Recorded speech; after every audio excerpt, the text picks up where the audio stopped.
Okay, alright. What's up sa inyo mga sir? At sa mga bago pa sa ating channel, ako nga pala si Sir Troy Motovlog. At welcome sa Kalasyaw Riders Endurance Challenge Vlog. Ayan. So, introduce ko sa inyo ngayon itong endurance challenge na binuo ni Angel Felix de Mesa. So, bago ang lahat, maraming salamat muna sa mga sponsors na tumulong, nagbigay ng kanilang mga produkto at mga i-display sa grid, at sa lahat ng mga opisyal na pumirma sa mga permit na dadaanan bawat bayan. Ayan. Okay, so paano nga ba sumali sa CREC na yan? So, maaari kayong magpunta dyan sa link na ilalagay ko sa ibaba or yung naka-display sa screen or sa Facebook page. Ay pwede ninyong puntahan yan. Ayan, at baka sakaling makahabol pa ng registration. So, ang category na available natin ay solo, duo, trio at 5. Sa duo natin, kung back ride ay 1,400 ang fee na, at ang dry rider ay 1,500.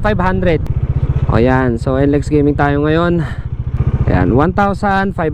Basta yung back ride 1,400. So ang mga ruta na dadaanan natin ay ito.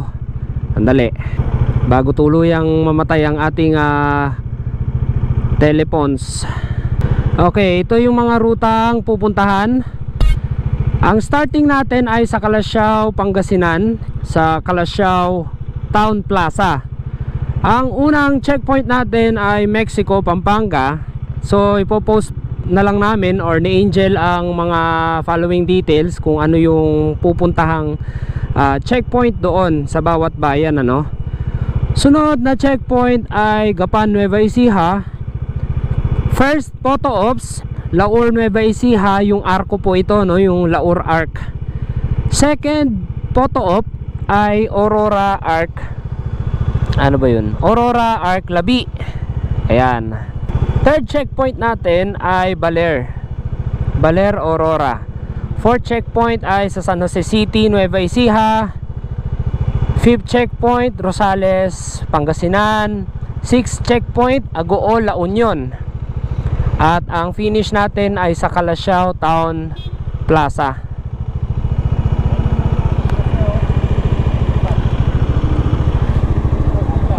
Pa! Nako!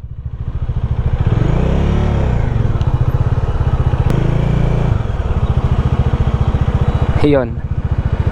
Alright, susunod para sa ating riding gears, kailangan full face, merong tatak ng tawag dito, ECC ba yun, or basta meron yung, ayan, lalagay ko na lang dyan kung ano yung tatak na kailangan dyan. Bawal ang half face, syempre para safe tayo, no. Sa jacket natin, riding jacket, padded jacket, or kung wala namang riding jacket at padded, ay po pwede makapal na jacket, pero kailangan nyo ng elbow pad. Sa pants natin, magkano ba? 60. Sa pants natin, kailangan pwede yung touring jeans, yung may pad, touring pants. Ayan. Kung wala naman, pwede makapal na pantalon. Tapos gagamit tayo ng knee pad.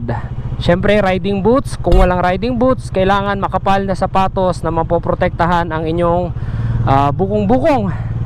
At syempre gloves. Bawal ang hindi full finger. Kailangan full finger kagaya nito, guys. Ang mga kit natin ay meron tayong route passport, vest, mug, finisher long sleeve, cap, and participant shirt. Naku, may mga madudulas dito, mga langis-langis. Thank you. Alright. Woo!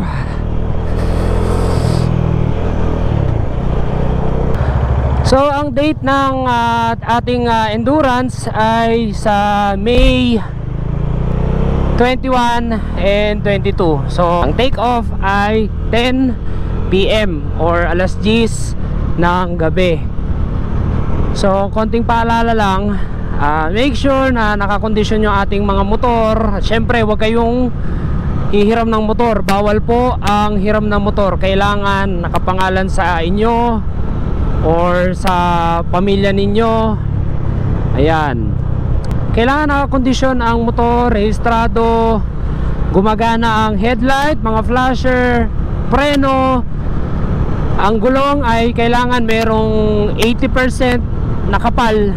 Obligado, nasa kondisyon talaga. Brake lights yan, flashers, left and right, harap likod.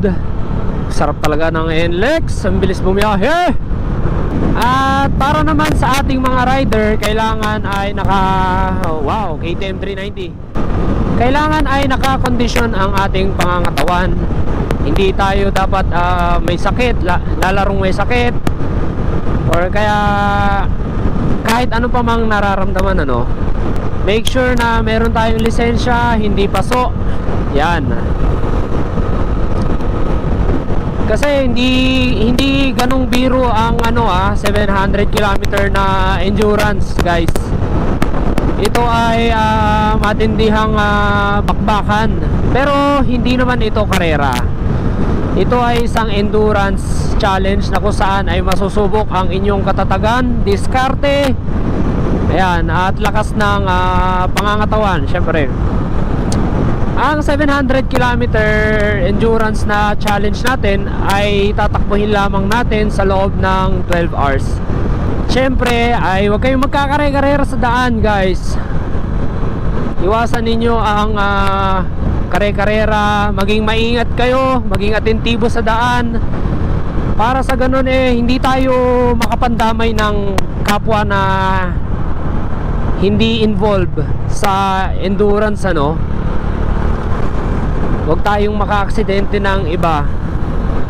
Ayan, there you have it, guys. At sa muli ay maraming salamat sa mga sponsors natin. At sana ay maulit muli itong event ng Kalasyaw Riders Endurance Challenge.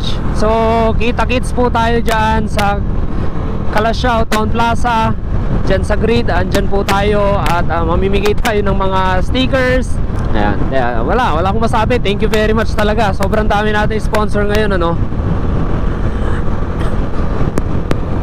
Kung nagustuhan nyo itong video na to, please like, comment, share, and subscribe. And hit the bell notification para updated kayo pag may bago tayong video. Ride safe and see you on my next one. Sheesh! Let's go!